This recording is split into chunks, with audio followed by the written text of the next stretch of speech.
flag of the United States of America, and to the republic for which it stands, one nation, under God, indivisible, with liberty and justice for all. Now, if you could bow with me for a silent prayer.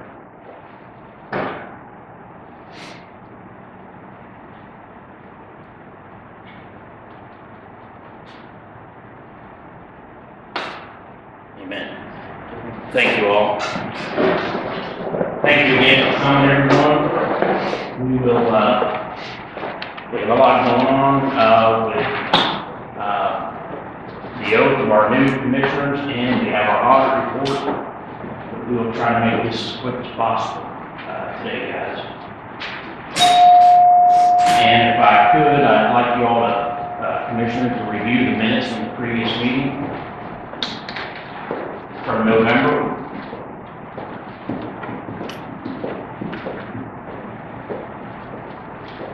Although they may say October on it, it is November minutes.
I'll entertain a motion to approve the minutes. Thank you, Commissioner Arnold. Thank you, Commissioner Green. The second motion. All those in favor? Thank you all. If you could review the financial reports and treasurer's statements. We have two for you all today. We have one from October and one for November.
Do y'all have any questions or comments about the October treasury report, financial statements?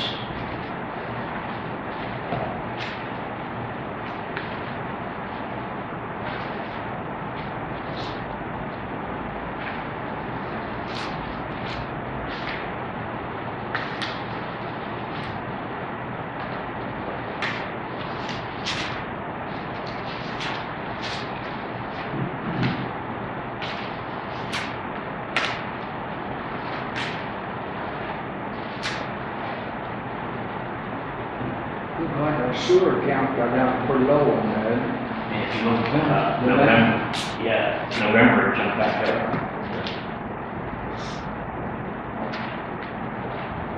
All Jimmy's salary coming out too. Yes. And we need to adjust that so that some of it's coming out of municipal work. Looking at the accounts, I think so.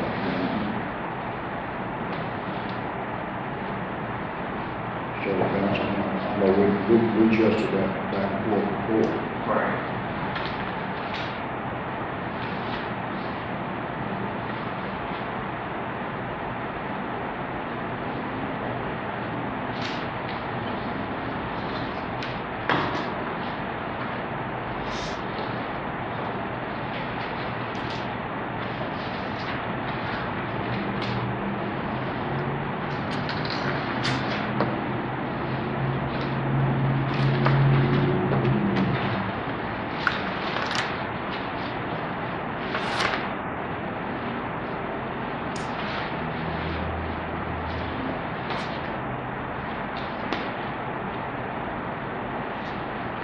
I'll entertain a motion to approve the October financial statements and treasury report.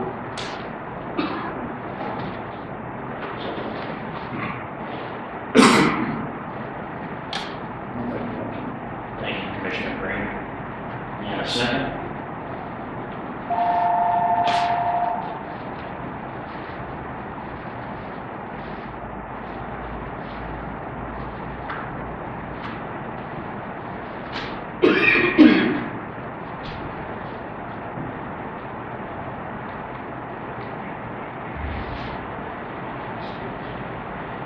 I need a second for to approve the October treasury report financial statement. Either one of you guys want to offer it? That's a second. Thank you, Commissioner Green, Commissioner Allen, all those in favor. Now I need a motion to accept the November treasury report and financial statement.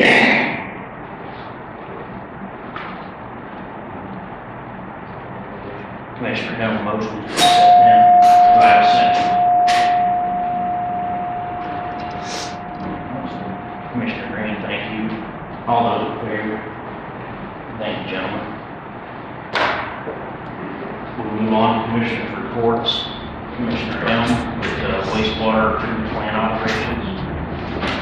That's up to you, Jimmy. That's your official report. Commissioner Harmon with They came early this morning to the next school, so no problem. and Commissioner Floyd is absent at the cemetery. Everything's been running really well out there. We've had a few little things that David's been out there doing. I would filling graves and the normal work that we do. And Commissioner Green with the sidewalks and streets. Well, the streets, travel pretty well, most of them, they all look very good. We had one sidewalk where the water company tore up, so it's depending on when they do that, fix that. I'd say come spring. Yeah. And I'll add a little bit to Commissioner Green's report. The whole of the entrance of the dollar store parking lot that we've discussed for a long time. Amy and I talked to the property asset manager of the Dollar General property, and we collectively decided that we would put a large rock up there, a boulder, if you will, in place so that cars aren't driving through the mud. It has been, and we moved it, but we have taken care of it so that it's at least gonna not have a pothole there as we did in the past. And it was their recommendation, so we were glad to do it. We had the rock, we had the equipment to do it, and it's a problem solved, at least for the time being. All right, on to old business. The station up there. It's a problem, that water again. every morning, all that big shovel and all, people drive through that, gets out on that sidewalk, there's a sheet of ice, that's long as 20 or 30 feet, just pure ice. I don't know why he won't put gravel in it to alleviate that water, I don't know. But it's, somebody's gonna fall and, or somebody's gonna have a wreck. Right. They're gonna skid over, but it's a problem. Gravel. That's what I'm talking about. And you just notice when you go by, especially right after the rain. And they splash all over on the sidewalk. It's a gravel over the sidewalk, what they have to. Right. But You're talking about the Marathon Park. Yeah, when it's freezing, it's a hazard. Right. See, when we built that sidewalk, I asked the manager there, I said, we're gonna build a sidewalk to your place here. And I said, in order to keep it going, keep the sidewalk in good shape, I said, we got some potholes on your side of the sidewalk. So you need, I wish that you could maybe do something, because that water's gonna keep splashing and it's gonna tear up the sidewalk. And the gravel and stuff, goes on. He said, well, I'll try to put something in it.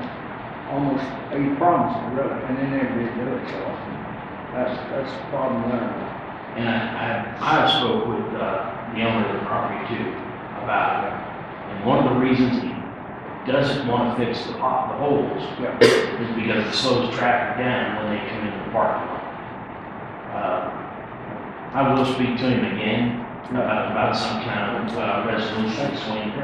He promised me all that he could do that, so I had took him that he wasn't worried, but he didn't do it, so we didn't have trouble, gravel, water, and this cold freeze and stuff. It's a danger. It is a danger out there. All right.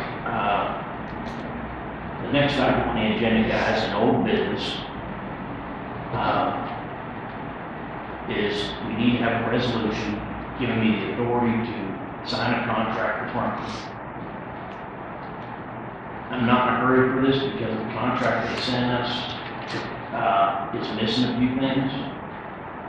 One is they want to charge us $50 a month for this recycling dumpster out here, and I don't agree with that. They let us have a year for free, and I would like to continue that. And the next item was, there was nothing mentioned in there about the dumpster in Little Town Country. And that's a big sticking point because they need a dumpster, and I would like to have Rumpke provide that for them. Are you guys okay with that? Just agree on that. They were to have a new contract to by today, and I don't have it. Okay.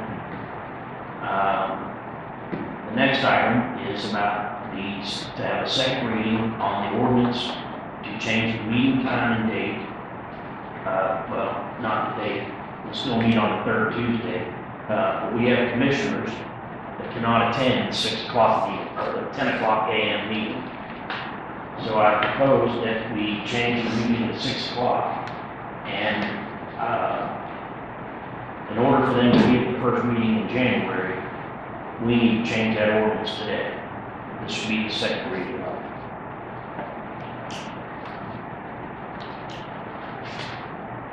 I'd like to clarify, I was against that time last meeting, so I always liked the daytime because it's easy for me. I thought maybe if we had on Saturday, we could have it on daytime on Saturday morning where everybody could attend then. I mean, that's the reason I voted the way I did, but I like the daytime meetings. And if we had a Saturday morning, but I didn't, anything against the new ones coming in, that's just. Well, we had the vote, it was 4-1 to have the first reading. I just want to clarify myself. No, I understand. We had the first reading last month that would effectively change the meeting time to 6 p.m. instead of 10 a.m. And that was a 4-1 vote to have the first reading. Now all we need to do is have the second reading and pass it. And, I will make that motion to have these, no, okay. An ordinance amending 32.21 Part A relating to meeting, to include meeting date, time, and location, whereas the mayor and commission of the city of Bedford, Kentucky have the authority pursuant to statute to enact ordinances relating to the city, and whereas the mayor and commission deem necessary to establish the time for the city meeting, therefore it is hereby enacted and ordained by the city of Bedford that the regular city commission business meeting shall be conducted on the third Tuesday of each month, unless a federal holiday shall fall on the regular meeting, at which time the meeting shall be held on the following Tuesday that is not a holiday. The meeting shall begin at 6 o'clock p.m. at the Morgan Community Center at 147 Victory Avenue, Bedford, Kentucky. I will motion that we adopt this ordinance. Do I have a second? We have a second. Now we do a voice vote. Myself, aye. Commissioner Helm. Commissioner Harmon. Commissioner Green. Well, since that's, me satisfied with that, You're gonna go for it? Okay. Let the record show it was 3 ayes and 1 nay. Thank you, gentlemen. I just know that I feel like it's my place because the youth commission should be. And I respect that. I'm not against it, one way or the other, but I just feel like they. All right, now, I will introduce Mr. Jeff Woods from Razor's Edge and Woods, who is the city's auditor, to give us an audit for the year 2015. Okay, there's 49 pages here, gang, so I will go pretty quickly. I mean, we're not going to spend a minute, 3 minutes per page, and then there's a couple things to look, so we'll kind of go quick, okay? And before I get into it, a couple of things. The FEMA project is still dangling. Is that true? Yes, it is. Okay. At some point, and don't feel the pressure to do it at this meeting, but make sure you approve the audit, because that's on the FEMA's checklist. When they get ready to give you the money, they'll say, were you audited? And say, yes, it was approved. They'll actually want a copy of the minute proving that you were audited and approved it. So I've had that whole thing done.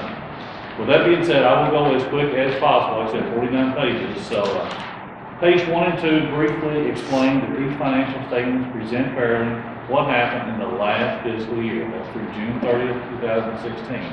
So everything we talked about, we've got numbers to back it up.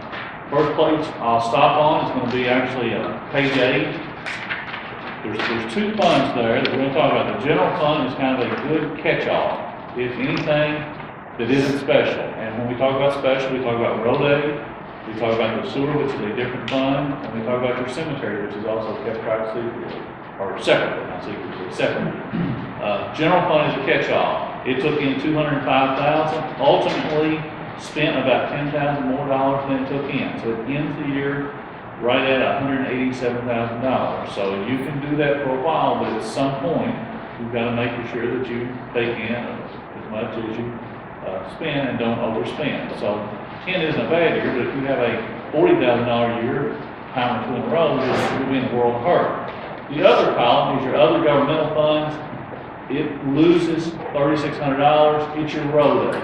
You took in almost $12,000, and you only spent about 2 or 3, and then right there in June you had a pretty big paving project that cost you $10,000 or so. So ultimately, your road aid fund spent $3,600. Some years you save up for big projects. Some years you kind of, let the money accumulate. Some years you get into big projects. So is everyone kind of clear on those 2 accounts? Now, within the general fund, the property taxes, and somewhere back in here, there's some property taxes. I don't know. Hopefully that's all taken care of. That were old, that needed to be called up, that weren't on a delinquent list, and hopefully all that's been resolved. So your general fund, like I said, a $10,000 a year doesn't make or break the bank. But page 11 is the next stopping point.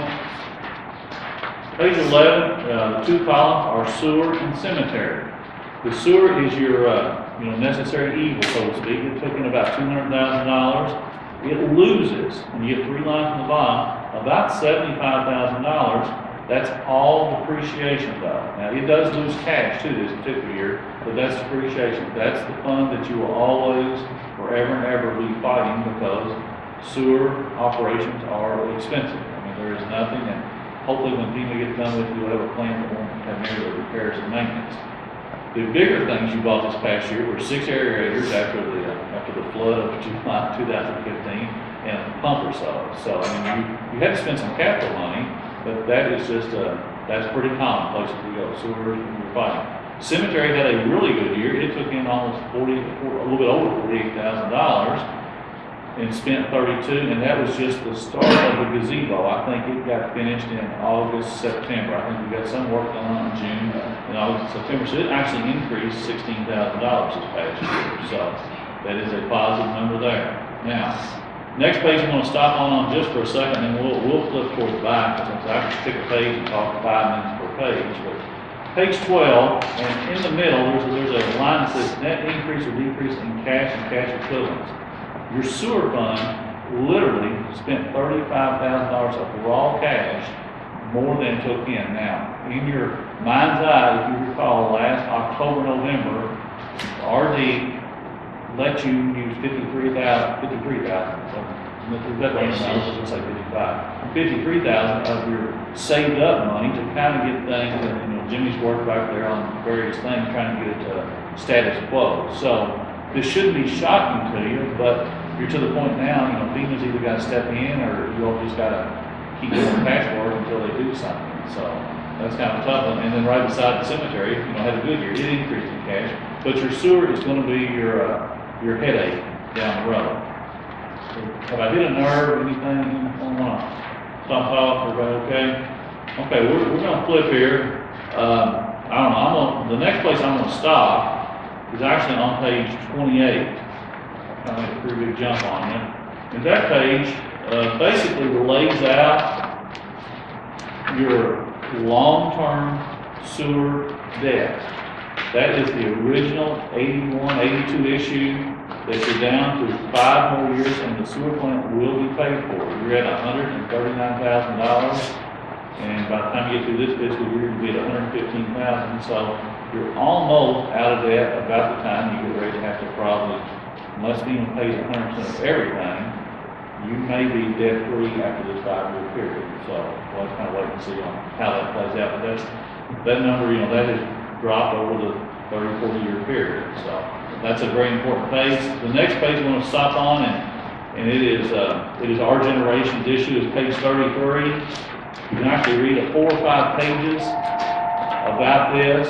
But the pension liability, the Kentucky retirement system that hits the Courier Journal, I don't know, once a month or so, they put some big blurb on there explaining that they're in billions of dollars behind. The section of Kentucky retirement system that you're involved in is the county non-hazardous section. You're not in the state police section, you're not in the teacher's retirement section, you're not in the hazardous. The section you're in is actually $4.2 billion in the hole. Your portion of that is like $61,000. The way you have to write that check is if you voted today to get out of Kentucky retirement system, you would have to ante up and come up with cash. Everyone's in this. You can look up on the website, Trumbull County School System, any governmental that's got Kentucky retirement system has got a proportionate share of this debt. Your part happens to be $61,000, so it's a big number. I mean, small cities can have big numbers on it, and as you can imagine, some of them have millions of dollars of this debt, and it's just trying to, they came with some regulations. They want everyone to kind of pick up their fair share to know that the worst case scenario, and everyone has to hang up, that's what it is to get promised what the state of Kentucky did for employees. So that's out there. Next page I'm going to stop on is 36.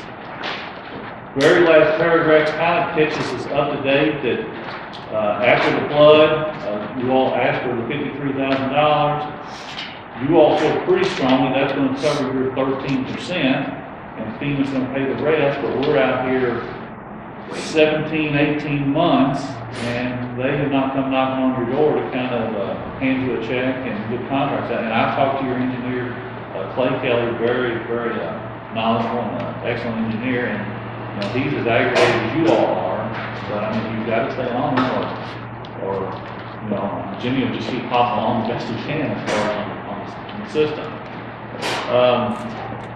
Next stopping point, I guess, I'm gonna stop you on, 47. Like I said, I have jumped through the pages. If you find something, read it, and gain questions, please pick up the phone and ask. And I could pick a page, every page, and talk 5 minutes. 47, 48, and 9 have about 5 different items in them. And quickly, one of them is the size you are, we will always have one city clerk doing all the records. There is not a cross-checking like you might see at LG&E or a large entity. I mean, when you have a city clerk, they are the record people. There is no handing around. One collects, one balances the checkbook, one does the general ledger, one pays bills, and one receives money. Now, I don't know where you're at on QuickBooks. Is that coming along? Yes. Quicker, okay, so you're getting that going. But I mean, that's, your city's always had its common, so that's not uncommon. The second item, kind of there at the bottom of 47, talks about the powers to be that we report to. I think everyone hands us the last 47 pages and we put the first 2 lines. We kind of assist getting the numbers, put them on the right pages and lined up right. Item 3 talks about what we've cleaned up now, the sewer rates. If you recall, about a year ago, your computer billing place had a bad day and put some bad digits in the rate system. You all amended that last September, so you only have like a month or 2 of the year that we're watching now. And from that point forward, I think you all are kind of double checking when you change rates, make sure they put it in there right. That's what that one's about. The top of 49 talks about customer deposits. You're one of the few, and there's nothing wrong with it, but you all really don't keep your customer deposits in a separate checking account. So it's kind of intermingled with your other sewer money, which means you've got to keep this running list. And I don't know, you don't have to do it, it's just creates a little bit more record keeping for whoever the city clerk is. And the bottom item is, within your financial statements, on at least a quarterly basis, the KRS require you to compare budget to actual results to know where you're at. And that ball kind of got dropped at some point during the year. So you need to know at the end of every quarter. So hopefully when you come to January meeting, Jennifer can produce for them showing where you're at compared to your budget by all your categories. You've got to know if you're in line, if you're behind budget, or whatever. So that is a KRS that kind of a stickler one. Now there's 2 loose letters that aren't bound for reasons that kind of they come out of the audit. One of the 3 bullet points talks about the estimates. Within these financial statements, there are 3 estimates, and there will always be at least 3. The first one is estimating your doubtful accounts. When you're in the sewer business, you're going to have people that don't pay. Historically speaking, we know what percentage of people aren't going to pay you, and it's written off. It's just bad debt. You have that. The second bullet point is depreciable lives. Tables, charts, history tells us how long most things are supposed to, how long the pipes in the ground last, and various trucks. Sometimes they last longer, sometimes they last less, but that depreciation. And then the third one is how to allocate your pension liabilities among your sewer and your city fund. We know the number, but then it's got to be busted out between city and sewer based on some percentage, based on payroll. That's pretty much everywhere. That's the first letter. The other letter that's loose in there, that's got like 5 bullet points on the front page, talks about, and with today's technology, you might want to look at dedicating one of your new commissioners, Todd, when the year starts, to look online at the bank statement, and they'll kind of have a better feel before you get to me. That may make things move quicker. If they look and say, you know, I've reviewed the bank statement, I kind of know what's on there. The second one, Jennifer kind of walked in. I mean, you'll just get everything filed up. I mean, you all have had transition this year from the flood that started to turnover of employees, and you just got to get the things organized. And then 3 and 4 talk about your payroll records, your retirement reports, your sales tax. I think sales tax, you overpaid them maybe up to $2,000 for May and June because you didn't back out the residential. And they owe you a bunch of money. And then the retirement reports, there was 1 month that you overpaid, that I think you got an extra $2,000 or $3,000 coming back, but you just got to kind of get on top of that. The bid law, and then on the second page talks about the property taxes. You will get tax bills on public service companies that we did not ever locate the folder that had those in from last year. So Jennifer's going to get these tax bills, LG&E and whatever, and send them out. And You're not gonna hold a look at it. We kind of tore the place up looking for it. We never really run across it. And then within your cemetery, your perpetual care, you've got to transfer that perpetual money because that's what's gonna be there to keep that cemetery going. And I think after about April, the transfers didn't happen. So I think it's pretty easy to go back and look and see what money needs to move from one account to the other. Now, I've been rather quickly going through, a lot of pages. There's anything that you read, and you get questions on, please pick up the phone. But at some point, make sure you approve the audit. You've got to get your QuickBooks up and running. So it sounds like you did 2 months this time approving at the meeting. So, kind of get your finances where you're looking on a monthly basis, and then the budgets have got to be forwarded for the KRS, where you kind of know you're running ahead or behind. Is it an area that we are in trouble with in Well, you're always going to be fighting. more than the other? You're always going to be fighting your sewer. I mean, it is just, anyone that's in the sewer business will tell you, and Jimmy back there will attest, the expenses just get away from you, and your customers, your base, can only pay so much. I mean, the sewer business is an expensive, regulated business. And I was hoping, when this happened a year ago, that by this point you would have a new sewer plant and kind of be cooking along for 15 or 20 years, got a lot of headaches, but you're still duct taping and patching together the best you can. So, I mean, It's gonna always be there, yeah, but hopefully they were gonna, kind of get you, they were gonna let you do some upgrades and whatever, and make it a Well, lot. one of the things that, I started working on last January was expanding Yeah, to go out past the library and copies, because I felt like the expansion was gonna be, better for us in the long run. And our current, lagoon is about 45–50%, so we can take you more. can take more. That project is a long way off. Yeah. That's why I started it as soon as I became mayor, because I knew it was gonna take 2 to 4 years to get that through.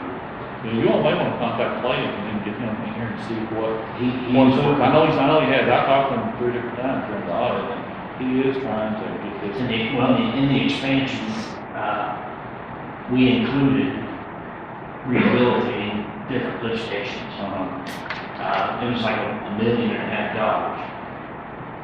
Kentucky Infrastructure Authority said we could borrow the money.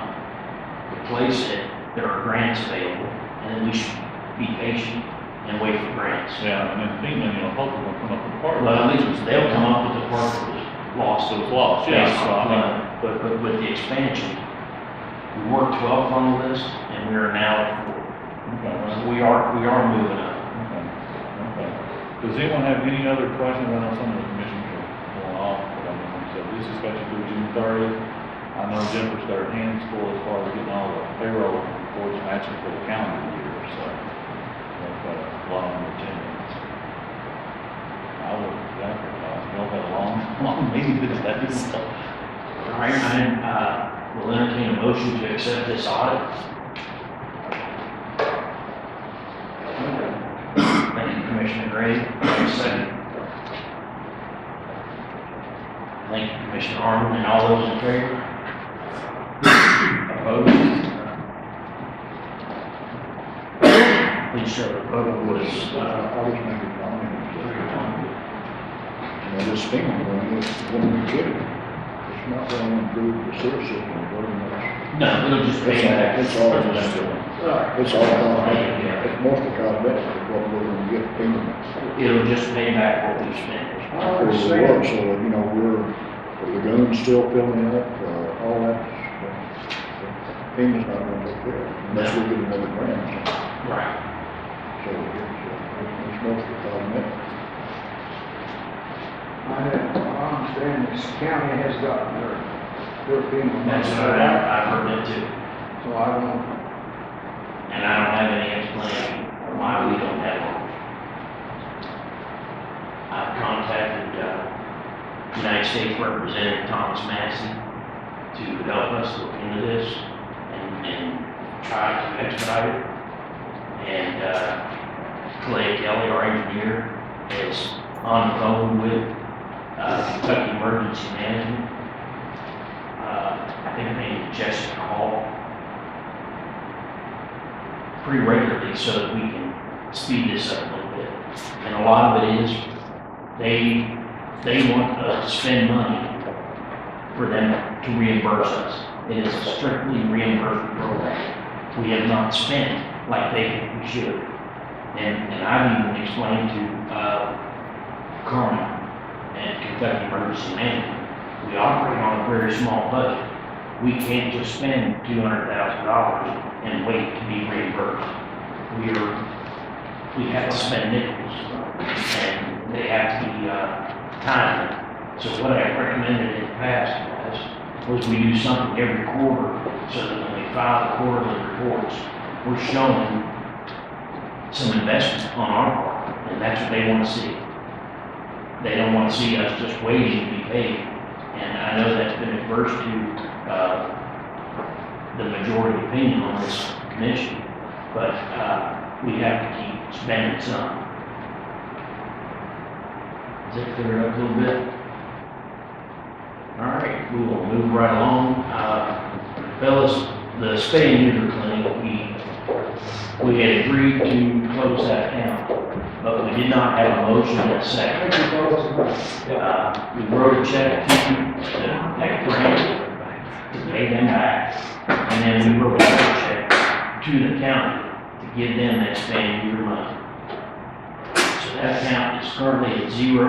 We just need a motion, a second, and a vote to close that account with the bank. Thank you, Commissioner Harmon. Commissioner Helm seconds. All those in favor? Show the record. Unanimous. All right, guys. City Hall will be closed Friday, December 23rd, and Monday, December 26th for Christmas. We have newly elected officials academy on January 11th, 12th, and 13th in Lexington. And something that I forgot to put on the agenda is our contract with the water company has been terminated. It will be terminated, and I need authorization from you all to enter into negotiations with them, along with our attorney, Amy. So I need a motion and a second.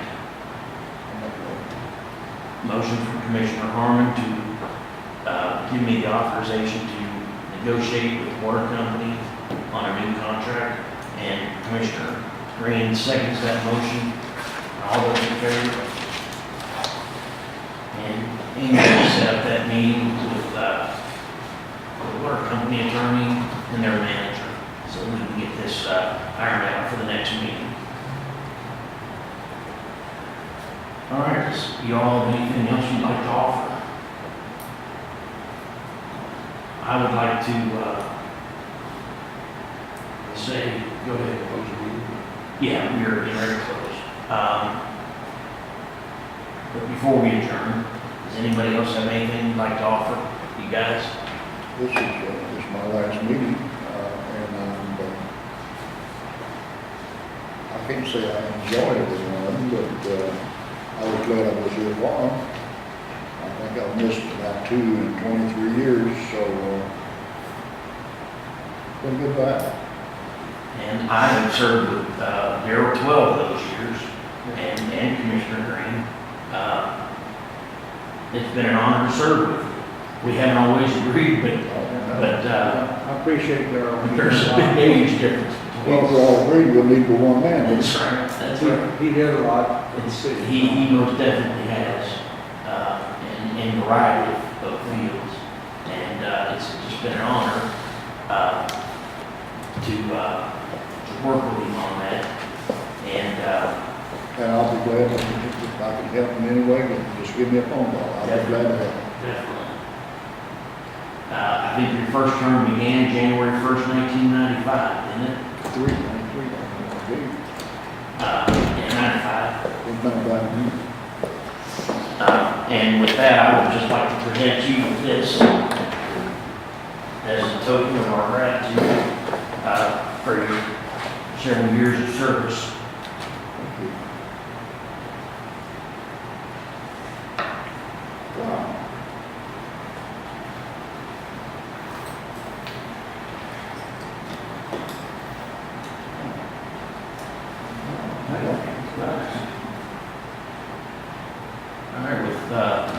business, I would like to, I will entertain a motion to adjourn. We have a motion from Commissioner Green and a second by Commissioner Helm. And all those in favor? Aye. Unanimous. And now I'd like to swear in our newly elected